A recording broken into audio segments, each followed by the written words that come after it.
Well, actually, let's use that to segue into trying to understand. So there's definitely an area such as jazz that you're super interested in, that you're still exploring.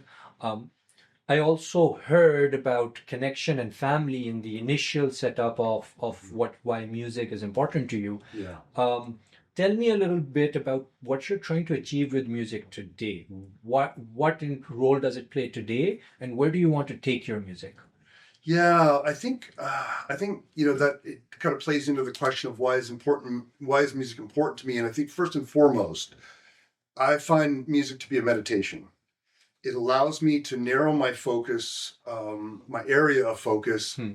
filter out the noise, Hmm. focus on the moment, focus on what's happening in the present. And that's whether I'm playing by myself, whether I'm playing to a YouTube channel song, whether I'm playing with other people. I enjoy playing with other people because it really makes me sort of think and hone in on what's going on and listen and respect. It's more of a conversation. But first and foremost, meditation. It's definitely meditation for me. Secondly, it's more of an outlet for expression Hmm. and emoting. And I realized lately, in recent years especially, that when I was that kid back in the family gatherings, what I was witnessing was people having joy, intentionally exuding joy, and it was because they were engaging in song.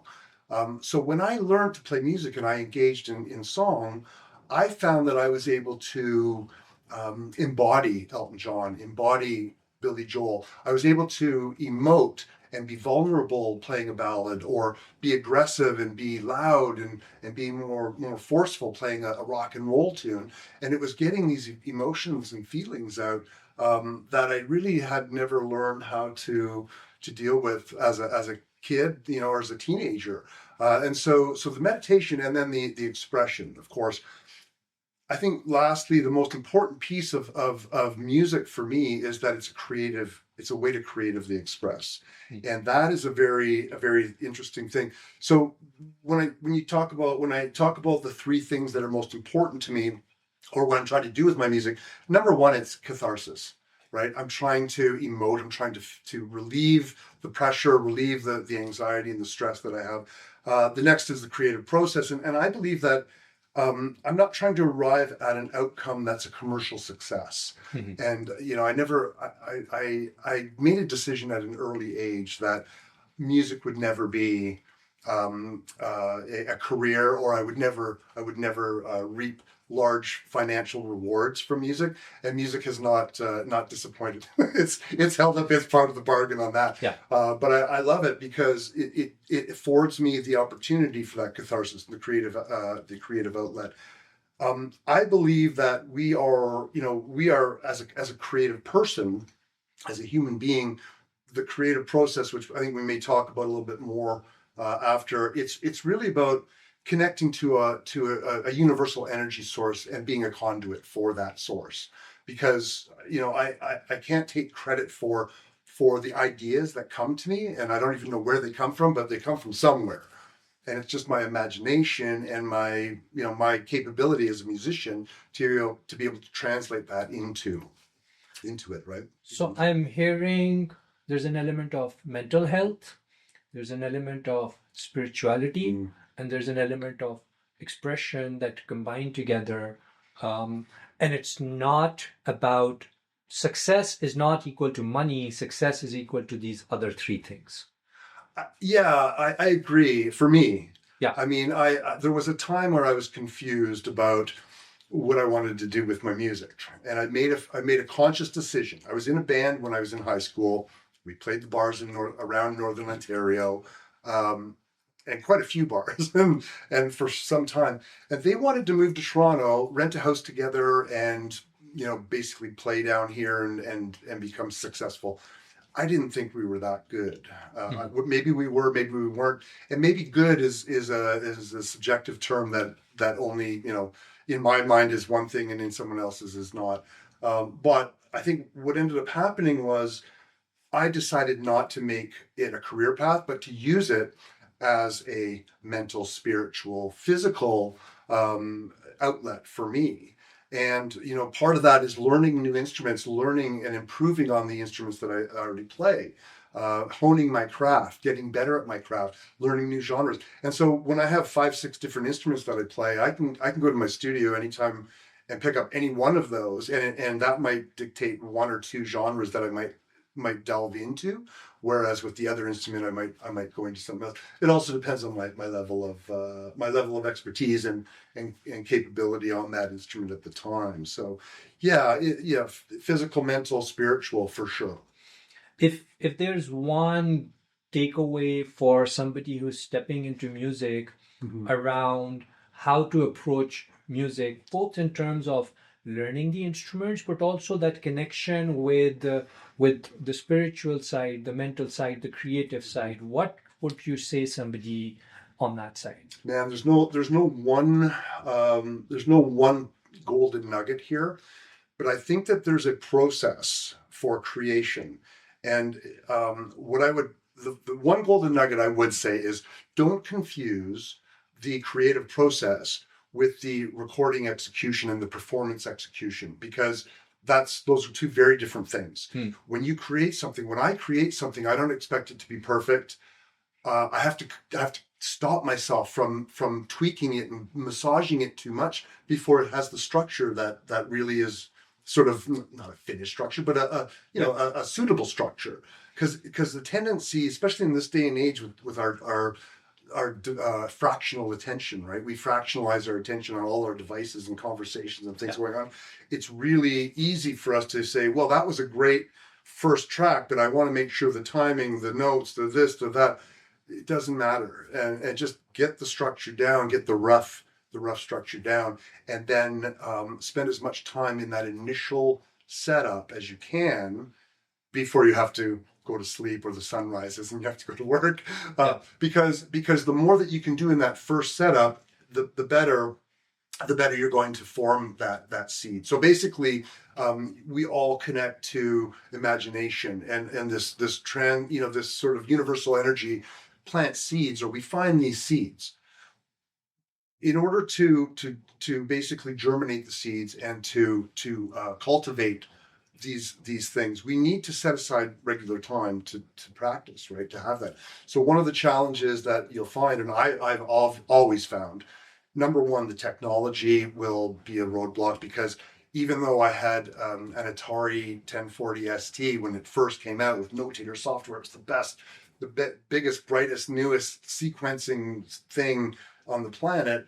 I'd have this idea, and it would take me 10 or 12 minutes to get set up. And by then, the idea is it's like when you wake up from a dream and you got this great thing, and if you don't write it down, it evaporates. So I think that my takeaway from, for anyone new is, don't worry about your gear, especially when it comes to creative process. Anything is better than nothing, whether it's an iPad that I'm writing my stuff on GarageBand, or whether it's a telephone and I'm just humming the bass line to remember. So I've got it for when I do get into the studio. So I think there's, give yourself that freedom to create and get it to a place before you try to record it and try to get it to a massaged place. And even before you share it with someone else, spend time with it. Like I'm not a lyricist. I've never been a lyricist, but I have written some lyrics. And as a matter of fact, last year I wrote a song. I think the lyrics are okay. The song that I wrote was in 7/4 time or 7/8 time, and it was too slow, and it was in too low a key. It's for a year and a half I've been massaging it, and I've finally committed it to a country and western theme with my lap steel, and I'm actually recording it now. So I'm feeling good about where it's evolved to, and no one has heard it. I can hear that there's a process that goes into it. Um, I'm going to start with the most famous question for musicians: melody first or lyrics first? Yeah, for me, it's always been melody, and it's either sometimes it's not even melody. Sometimes it's a rhythm, and sometimes it's a bass line. Melodies, I have a pretty good knack for developing or creating a melody out of a chord structure, and so to me, I've collaborated with other musicians that come to the table, and I say, "Hey, I've got this cool little thing I've done," and that person said, "Oh, that's amazing! I just wrote some lyrics that will fit perfectly to that," and we've meshed it beautifully.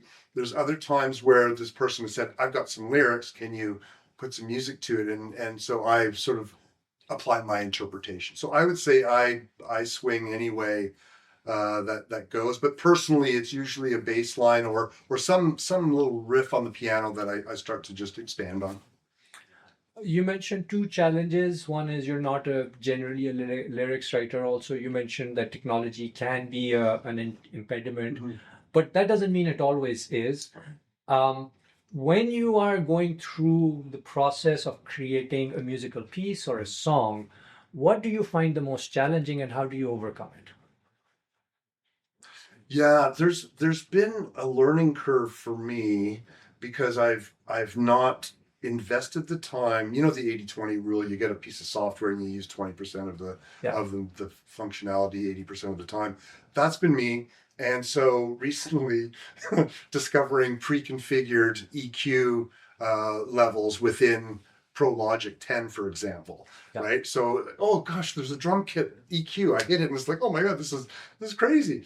Piano, guitar, vocals, all these different things. So I would say that um, I leave my computer on all the time. So when I've got something, I can just go down, hit the space bar, and I'm instantly in. So it's not no longer an impediment. But I would say that the biggest win for me in the last few years has been to get to know the pre-configuration and some of the tools within the applications that I have or application that I have, because leveraging that just saves me a lot of time. So, so that definitely sounds like a tip for production that you want to look at, having Yes. workflows and templates. Any other thing that you can share in terms of how you take a song from like that initial performance to production, or any other tips that you have around production and recording? Um, Yeah, I think again, just not to confuse the creative process with the production process. I think the production process and the is an execution. It's a technical execution of what you created. So you'll never recreate exactly the same thing that you created initially because you're a different person when you're producing it and when you're playing it. But you're trying to embody and re-encapsulate that, that essence that you had when you worked on this or when you completed it. So I guess it's really about devoting time to creation and then taking that creation.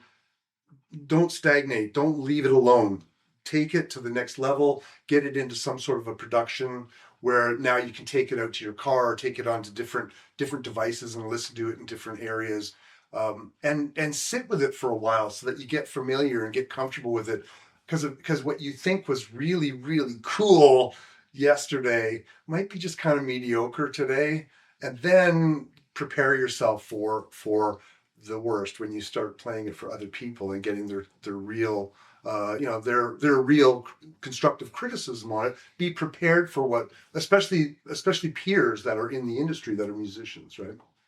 So I think the process is got to be, the finish point is the output, but that's only a small piece of it, and then being able to reproduce it sometimes involves other musicians. And so how do you communicate that to them and get that essence to them? Well, you need a story behind it too, right? Like the song I wrote has a story behind it, the lyrics. I've written a few, but this one is about the vacation. When you're on vacation, there's always Yeah. someone that around the halfway point says, I can't believe that our vacation's halfway finished.